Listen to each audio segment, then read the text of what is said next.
Alors aujourd'hui, capsule Fireline, toujours dans l'optique de vous inspirer jour après jour. Et aujourd'hui, je vous parle d'un sujet qui me tient extrêmement à cœur. Et là, aujourd'hui, je vais vous l'enseigner sur avec un angle un peu plus métaphorique que d'habitude. C'est-à-dire, d'habitude, je vais utiliser beaucoup le mot partenaire redevable. Là, je vais t'inviter à ouvrir tes horizons puis à imaginer, mettons, un partenaire d'entraînement, OK? Parce qu'on disait toujours, c'est comme aller au gym, quand tu y vas avec quelqu'un d'autre, t'as moins tendance au sabotage. Puis je trouvais ça super intéressant de toujours parler de ça.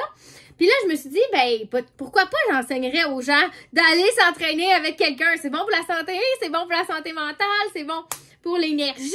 Alors, c'est dans ce mindset-là, je voudrais que tu aies en tête. Depuis le début de ma carrière, on m'enseigne toujours de travailler en 2 par 2, travailler en petits groupes de 3, travailler avec une équipe.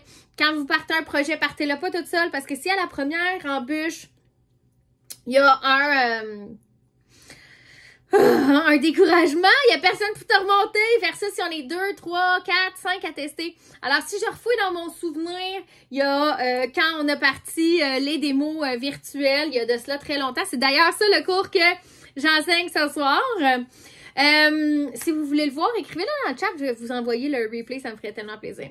Back in the day, il y avait les portes amicales. Je sais pas si vous vous rappelez dans le temps, on m'a rappelé ça hier au souper. Peut-être que je devrais aller voir mes voisins. Oh my qu'on aimait ça, faire ça! Alors, on partait avec des intellifrais, on allait le prêter aux voisins, ils faisaient un test de légumes, puis on revenait prendre leurs impressions.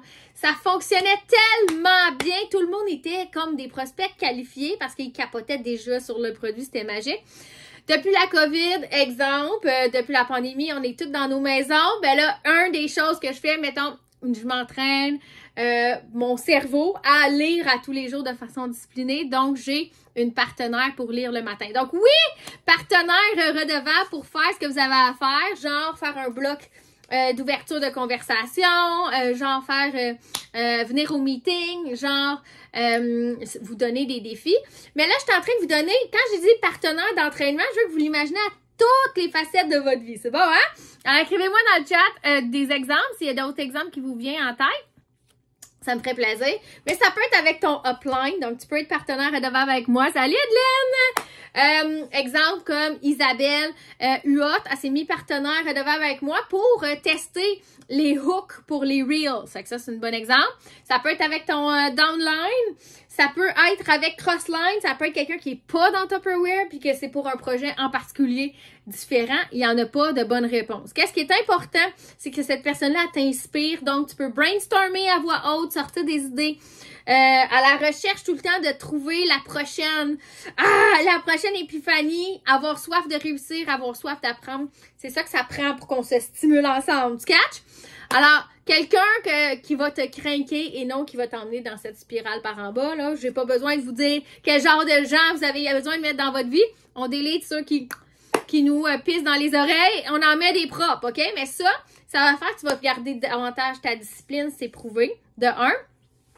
Puis, évidemment, tu vas devenir comme une machine à idées parce que tu vas toujours être en train de brainstormer. Tu vas toujours être en train de dire comment je peux emmener ça au prochain niveau.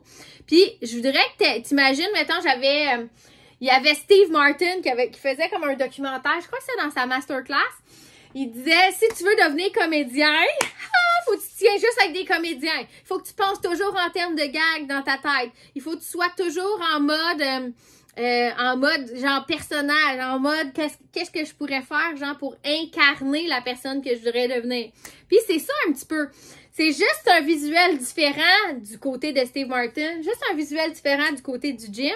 De dire, OK, je vais en avoir un partenaire d'entraînement à court terme pour un défi. Exemple, là, on est en voie pour avoir un 7 recrues, on va se challenger.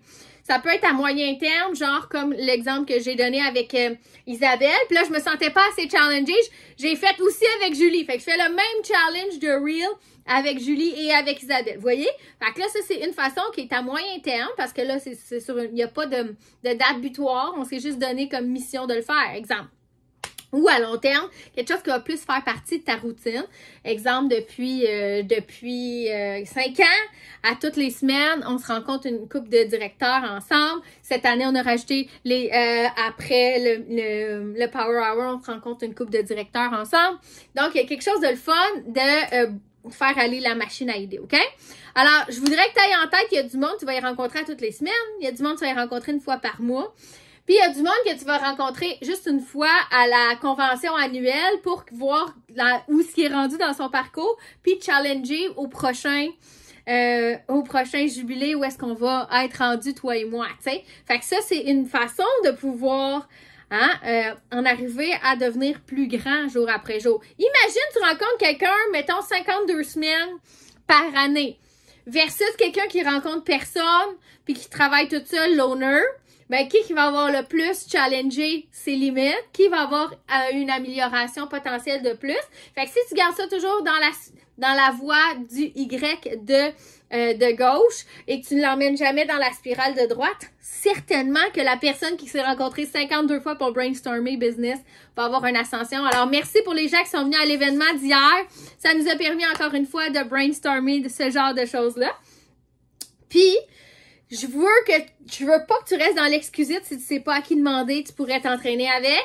C'est-à-dire, je veux que tu sois en mode solution. Si ton enfant te donne un excusite, tu vas tout de suite lui dire, pense en dehors de la boîte, trouve une solution pour trouver un ami. C'est le même concept. Si tu as un client qui va dire, ouais, mais moi, chez nous, c'est trop petit, tu vas y trouver une solution pour que ça rentre. Même concept. Alors, décide que tu es un entrepreneur, tu vas trouver cette personne-là ambitieuse comme toi qui va avoir envie de se dépasser. Peut-être quelqu'un qui habite proche de chez vous, comme ça, vous allez prendre une marche.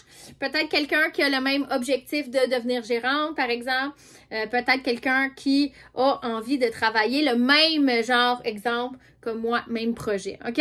Alors, tu vas devenir meilleur coach parce que souvent, tu vas donner des conseils à ton ami et tu vas vice-versa avoir une complicité hors pair avec quelqu'un de plus. Puis c'est pas toujours obligé d'être les mêmes, là. C'est pas obligé de garder la même pendant 5 ans comme moi.